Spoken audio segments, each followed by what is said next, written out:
really working as a village, families, schools, the community together to really face this head on, to promote the values of inclusion, kindness, compassion, to not tolerate bullying, but to know that that it's not something that is going to go away.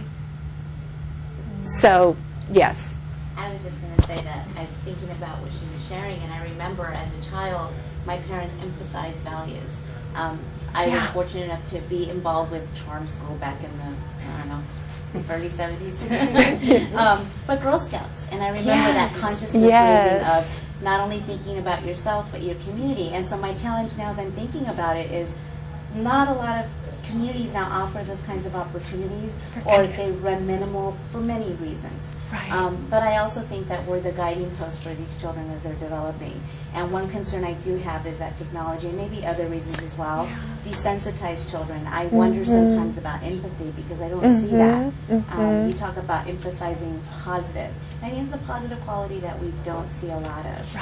Right. And to really underscore empathy where we see it. I mean, sometimes I really wish, like in one of my ideal world fantasies that I go off on every once in a while, is thinking about the nightly news with the empathy report and the respect report and the compassion report, and like to get a little clip on those things going on in our world. That would be a really nice thing for the 11 o'clock news. Yeah. So, yeah. So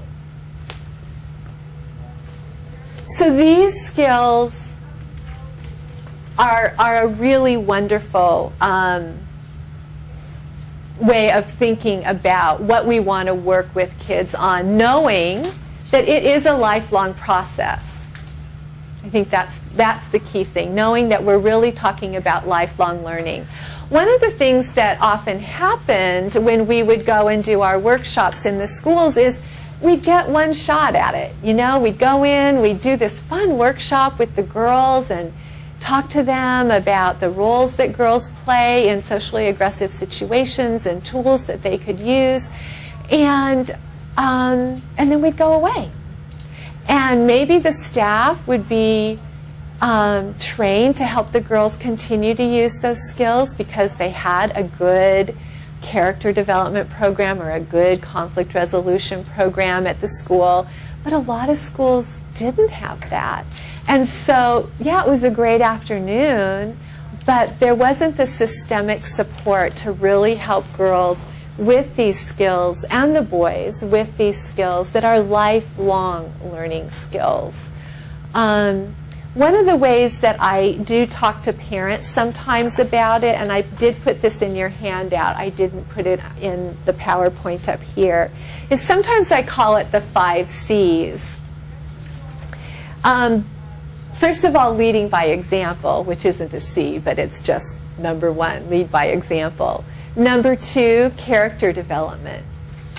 Number 3, communication skills. Number 4, conflict resolution skills. Number 5, calm those strong emotions, the capacity to calm those strong emotions. And then cognitive skills for problem solving, etc., helping that frontal lobe do its best. So the 5 C's and leading by example is one way that I sometimes talk to parents about it. It's a little more accessible sometimes than the more research-oriented language. So let's talk a little bit about self-awareness and self-management. Awareness of feelings and being able to name them. We think about this as a pretty fundamental skill that we want children to learn from a really early age.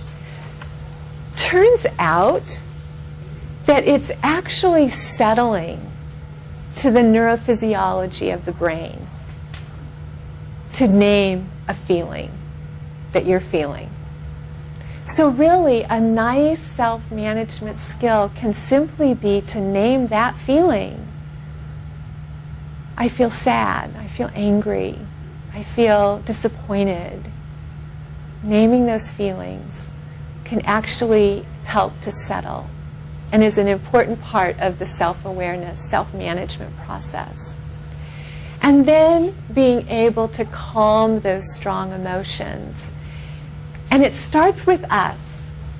If two children are in a conflict, whether they're our own kids or kids that we're working with in a school, and we approach to help or find out what's going on or intervene, and we're charged up, what kind of energy are we bringing into the dyad? Yeah. And they feel that. They feel that. So, being able to, again, lead by example, do our own work, calm ourselves first, is really vital.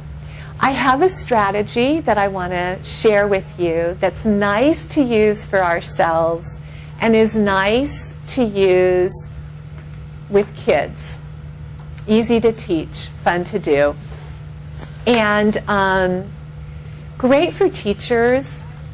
Teachers are under a lot of stress.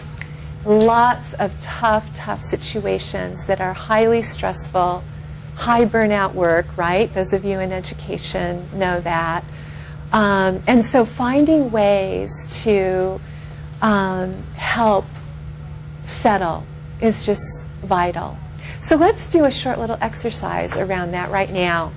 I'm going to walk you through some different steps, and you can decide if there's one that you enjoy over and above another, and then it's all yours. You can use it anytime you want.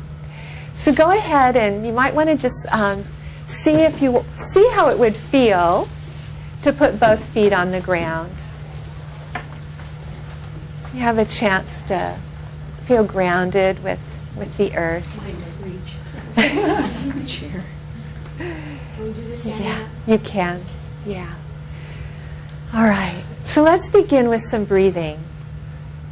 Go ahead and just take 3 breaths. And you may want to close your eyes if that's comfortable for you. Or you may want to just soften your gaze and look at a spot in the room that can capture your eye, your vision.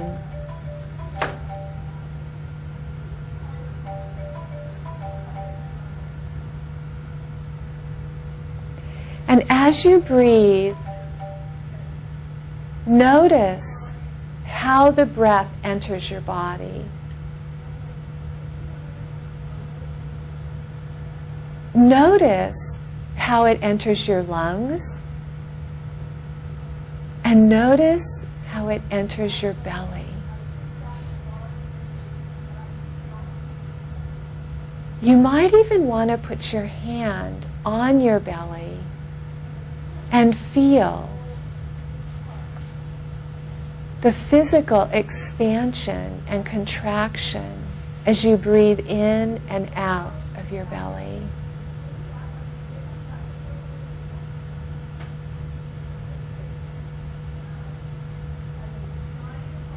And if you're doing this or teaching this to a child, you might